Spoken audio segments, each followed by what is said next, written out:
चलिए आपको सीधे लेकर चलते हैं अभी उज्जैन के महाकाल महोत्सव में, जहां मुख्यमंत्री डॉक्टर मोहन यादव अपनी बात रख रहे हैं। इस कार्यक्रम को संबोधित कर टेटवाल जी, परम पूज्य राज्यसभा सांसद मान्यवर उमेश नाथ जी महाराज साहब, आपका अभिनंदन। माननीय विधायक उज्जैन उत्तर श्रीमान अनिल जैन कालोहड़ा जी, आपका भी स्वागत अभिनंदन।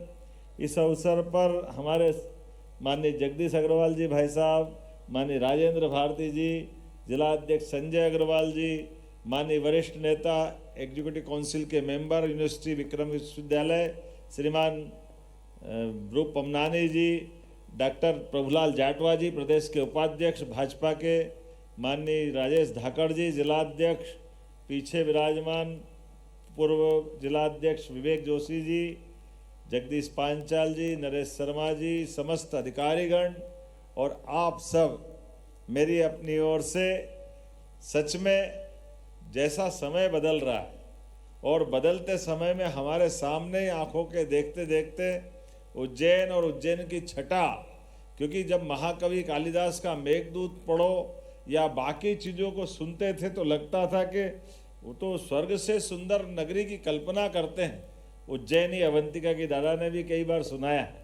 और ऐसे समय में स्वर्ग से सुंदर, सच में आप ड्रोन से फोटो अगर हम लेते हैं तो हमको लगता है कि इसकी रचना इतनी सुंदर तो वो कितनी सुंदर होगी, क्या आनंद आता देख करके। सच में हमारी अवंतिका नगरी की छटा स्वर्ग की उस नगरी से कमतर नहीं हो सकती। और जो कल्पना के साथ बाकी चीजें जोड़ी गई, जैसे ये अपने इसी वाल के ऊपर अगर अपन यहाँ जहाँ बैठे हैं बाबा महाकाल के महोत्सव का शुभारंभ कर रहे हैं, तो ये राजा भोज 1000 साल पहले अपने अवंतिका में आए। इस दीवार के ऊपर एक एक अलग अलग ऐसे महापुरुषों के सब प्रकार के चित्रों का संयोजन किया गया है, जो मूर्ति शिल्प के माध्यम से हमारी अपनी उस गौरव गाथा के आधार पर उज्जैन की इतिहास की यात्रा से परिचय कराते हैं। और यहाँ इसी बाबा महाकाल के प्रांगण में परमात्मा की कृपा से महाकाल काल के देवता और काल समय सबका नियत, कोई बढ़ा नहीं सकता, कोई घटा नहीं सकता। और काल के क्रम में हर एक का जन्म एक नियत समय के बाद, जिसके पुण्य प्रताप अपने ऊपर की दुनिया में खत्म होते हैं, वो पुनः मृत्यु लोक में आकर के अपने कर्म के सिद्धांतों के बलबूते पर अलग अलग मार्गों से, भगवान कृष्ण ने 3 मार्ग बताए, जिसकी जैसी श्रद्धा हो हर एक मार्ग से अपने पुण्य अर्जित करने के लिए वहाँ उसका जन्म होता है। और इस जन्म के आधार पर अपने पुण्य अर्जित करने के बाद फिर श्रीधाम की तरफ प्रस्थान होता है। ऐसे कालक्रम में बाबा महाकाल प्रत्येक श्वास के साथ हमको जीवन देते हैं। प्रत्येक श्वास अगर निकलती है तो मृत्यु से साक्षात्कार होता है। इसलिए महाकाल कहाँ है? महाकाल हमारे श्वासों में बसे हुए हैं। महाकाल ने हमको अपने उस काल के क्रम में एक अवसर दिया है, जिस अवसर के बलबूते पर परमात्मा हमसे अच्छे से अच्छा काम करने का मौका देता है। मैं आज के इस अवसर पर जब हमने अपनी सरकार के माध्यम से विविध कामों का बीड़ा उठाया, तो ऐसे में हमने कहा कि हमारे यहाँ मध्य प्रदेश में परमात्मा की कृपा है, 2 ज्योतिर्लिंग यहाँ है, कई प्रकार के लोग हमने बनाने का निर्णय किया। और उज्जैन तो और सौभाग्यशाली है, शक्तिपीठ माँ हरसिद्धि हमारे यहाँ विराजी हुई। और दक्षिण भारत के हिसाब से गढ़कालिका का भी एक शक्तिपीठ है। लेकिन यहाँ कौन किसकी और जरूरत पड़ रही है? आप देखते जाओ लाइन से। गुरु नानक देव महाराज हमारे गुरुद्वारा इमली साहब में छिपरा जी के किनारे अपनी यात्रा में उज्जैन आकर के उज्जैन की धरती को भी धन्य करते हैं। और अपने जीवन यात्रा में बाबा महाकाल के यहाँ पर जो उनने भक्ति भाव से पद गाए हैं, वो हमारे उनके अपने पवित्र ग्रंथ में हमको प्राप्त होते हैं। और ऐसे एक नहीं कई सारी कथाओं को समेटे हुए उज्जैन की ये लीलाओं का बार बार गुणगान करें, जानकारी दें, उनसे हम जनता को परिचित कराएं। इसीलिए शासन के लेवल पे जिस प्रकार से धार्मिक पर्यटन के आधार पर उज्जैन और प्रदेश की पहचान बन रही, अलग अलग प्रकार के हमारे सभी क्षेत्रों के माध्यम से लोगों को रोजगार भी मिले, जानकारी भी मिले उज्जैन से उनका संबंध भी जुड़े, मध्य प्रदेश से संबंध जुड़े। इसलिए अभी तक हमारा श्रावण महोत्सव होता था। मुझे इस बात की प्रसन्नता है कि श्रावण महोत्सव भी हमारी 2002-03 की सरकार के बाद ही प्रारंभ हुआ, लेकिन अब हमने कहा कि बाबा महाकाल के महालोक के बनने के बाद जब बड़ी संख्या में हमारे श्रद्धालु आते हैं तो इनके लिए और नए नए प्रकार के इस प्रकार के कार्यक्रम का संयोजन किया जाए, जिनके माध्यम से उनकी आस्था बाबा के प्रति और बाबा का आशीर्वाद भी मिले और हमारी इस लंबी यात्रा में उनको जीवन भर यहाँ से उनका स्मरण जुड़े। इसलिए काल के क्रम में एक एक करके वो सारे हमने वो प्रबंधन भी किए हैं, जिसके आधार पर उज्जैन से लोगों का संबंध जुड़ते जुड़ते जानकारी का उदय भी हो।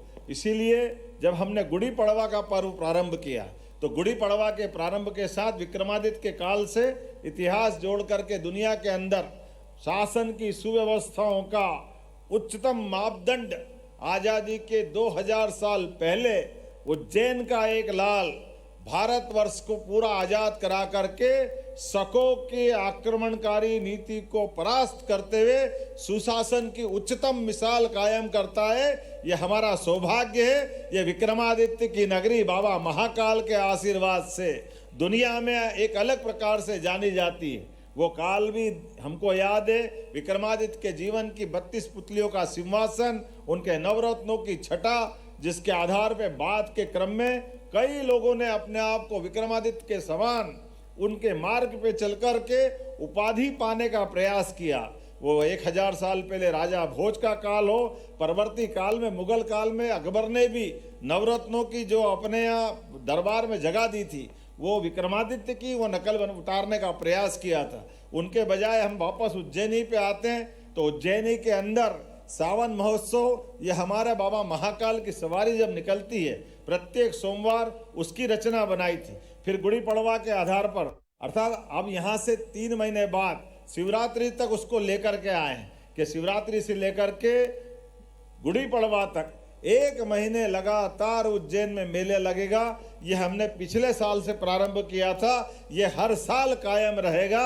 इस दिशा में हम आगे बढ़ रहे हैं। मुझे इस बात की प्रसन्नता है कि जब विविध प्रकार के कार्यक्रमों के संयोजन के साथ हमने वो महत्ता बढ़ाने का प्रयास किया, लेकिन एक और नया नवीन अध्याय जोड़ा गया कि हमारे वाहन का मेला भी लगाया जाए, ताकि वाहनों के आधार पर भी यहाँ काल की नगरी महाकाल की नगरी से लोग अपने अपने वाहन खरीदे। इसलिए ग्वालियर और उज्जैन में पुनः हमने ये मेले की छूट दी है, ताकि इसका लाभ भी यहाँ आकर के यात्री दर्शन भी करे, आनंद भी ले और अपने वाहन को अगले साल के लिए, परिवार के लिए, कामकाज के लिए और विकास के मामले में साक्षी बने। उससे उसी के साथ साथ इस बार एक और नवीन अध्याय जोड़ा है। हमारे वन संपदा की बहुत अद्भुत धरोहरें हैं। ऐसे में वन्य मेला एक तरह से भोपाल में लगता था, अब 5 दिन का वो मेला भी यहाँ दशहरा मैदान पे प्रारंभ किया जाएगा, ताकि वनों की औषधि, च्यवनप्राश, सभी प्रकार के इलाज, बहुत सारे प्रकार से हमारे अपने वन्य जीवों के और वन्य जीवन में बहुत सारी चीज़ें मिलती है, जिसका प्राकृतिक चिकित्सा से लेकर सभी प्रकार की जगह हम उसकी महत्ता महसूस करते हैं। तो उम्मीद कर रहे हैं कि ये मेले के क्रम में अब ये नया संक्रांति का मेला, क्योंकि संक्रांति ये तो वास्तव में बाबा महाकाल का ही आशीर्वाद है। जब आज हम देखते हैं 5000 साल पुराना भगवान कृष्ण का या महाभारत का वो युग, जब अपने शरीर के प्राण छोड़ना भी है तो भीष्म पितामह ने तीरों की सैया पे सोना मंजूर किया है। अपने प्राणों को अपने योग बल से हमारे शरीर भी अगर छूटे, कितनी पवित्र गीता और कितना अच्छा ज्ञान और सब प्रकार से हमारी सनातन संस्कृति की धारा में क्या क्या मिलता। मृत्यु भी हो तो कैसी हो, जीवन भी हो तो कैसा हो, हमारे हाथ से काम भी हो तो कैसा हो। मृत्यु की कल्पना कब की गई? जब अंधेरा कम होने लगे और दिन का उजाला बढ़े, अर्थात जीवन में अच्छा काम करने का मौका मिले। और इसलिए उत्तरायण में लोग अपने शरीर छोड़ने की उस परंपरा को महाभारत के काल से जोड़ के देखते हैं, जो सनातन संस्कृति के हमारे उदय के साथ यहाँ के मानव के माध्यम से दुनिया में हमारी ये विशेषता गई। जब मैं आज के इस अवसर पर श्रावण महोत्सव के समान महाकाल उत्सव की शुरुआत कर रहा हूं, तो यह सुंदर संयोजन है। हमारे बीच भारत के स्वनाम धन्य शंकर महादेवन बड़े कलाकार का आज शुरुआत का दिन उद्घाटन का हो रहा, जोरदार अभिनंदन करें उनके माध्यम से। वैसे तो शंकर महादेव महाकाल के नाम पे महादेव भी है, शंकर भी है। और एक और बात, हमारी अपने बाबा महाकाल का डमरू, ये हमारी वाद्य परंपरा में सबसे पहला वाद्य अगर कोई बना है संगीत का तो वो डमरू है। और डमरू की कल्पना भी बहुत सुंदर की गई। बारिश की बूंद गिरते हुए तालाब नदी पे जो आवाज करती थी, उस आवाज से मिला करके डमरू का हमारे यहाँ सृजन हुआ है। बात के यंत्र सारे उसके बाद जुड़ते चले गए, जिसके माध्यम से संगीत की बहुत समृद्ध परंपरा हमारे अपने शास्त्रीय संगीत के माध्यम से नाना प्रकार से दुनिया ने सीखी और देखी है।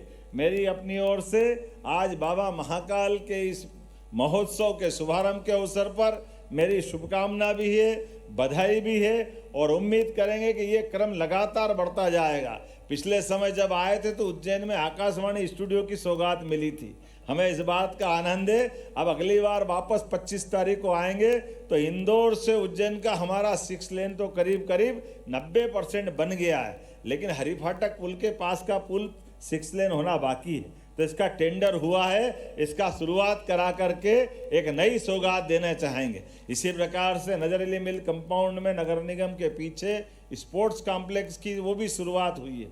ये सीमस्त बाईपास का एक बड़ा रोड भी है। इतनी सारी बातें हैं, बताऊंगा तो थोड़ा टाइम लग जाएगा, लेकिन आज तो हम आनंद ले रहे हैं। बाबा महाकाल के प्रांगण में बाबा महाकाल की कृपा से हम कौन करने वाले हैं, हमसे सोचने से होता क्या है। हमारे बाबा महाकाल के माध्यम से ये सब लीला उनकी है, जो जो वो चाह रहे हैं वो सब होता जा रहा है। एक बार जोर से बाबा महाकाल का जयकारा लगाते हुए आज के महाकाल उत्सव का हम शुभारंभ करते हैं। बोलिए महाकाल महाराज की, नर्मदे छिपरे महारानी की। 25 तारीख को शीतकालीन समय में राहगिरी की आदत भी है, तो हम सब राहगिरी में भी मिलेंगे और दिन भर के अलग अलग कार्यक्रमों में मिलेंगे। मेरी अपनी ओर से एक बार फिर जिला प्रशासन, वीर भारत न्यास, संस्कृति मंत्रालय और जिला प्रशासन को सबको अच्छे कार्यक्रम की बधाई। बहुत बहुत धन्यवाद। भारत माता की। अद्भुत और अकल्पनीय उद्बोधन के साथ परम सम्मानी ने अपनी वाणी से हम सबको कृतार्थ किया और इस